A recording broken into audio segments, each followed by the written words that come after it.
برای درست کردن یک کوکوی بادکوبه خوشمزه باید ماست و با بیکینگ پودر ترکیب کنیم و کنارش بذاریم تا بیکینگ پودر و ماست عمل بیان و پف کنن و بعد 4 دونه تخم مرغ رو به همراه وانیل با همزن برقی هم میزنم. البته با همزن دستی هم میتونید هم بزنید، ولی خب دیگه اگه مثل من تنبلید با همزن برقی هم بزنید، چون هم راحت تر هم بهتر فرم میگیره.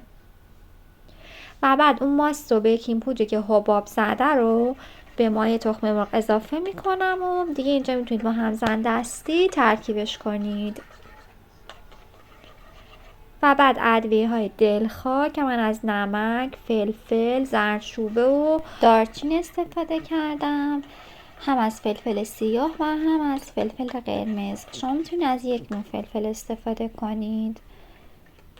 و بعد آب لیمو ترش تازه رو بهش اضافه کردم به همراه مرغی که خورد شده. من مرغ رو حسابی به غذا ساز خوردش کردم، ولی شما ریش ریش هم میتونید بکنید به همراه سیب زمینی نگینی سرخ شده و فلفل دلمه‌ای که تفت داده شده و پیاز خلالی سرخ شده. شما میتونید فلفل دلمه‌ای رو حذف کنید، ولی وقتی باشه خیلی خوشمزه تر میشه.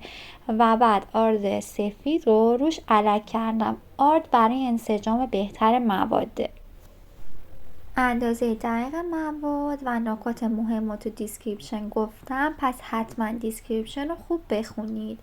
روغن داخل تابه ریختم، گذاشتم که حسابی داغ بشه و بهش زردچوبه اضافه کردم. الان مایه کوکو رو داخل تابه میریزم و بعد اون رو حرارت ملایم، نه خیلی زیاد باشه نه خیلی کم باشه، میپزمش. وقتی که روی مایه کوکو بست، وقتشه که برش گردونید تا اون طرف کوکو هم سرخ بشه. برای دیدن ویدیوهای بیشتر کانال مهتاب پز رو سابسکرایب کنید.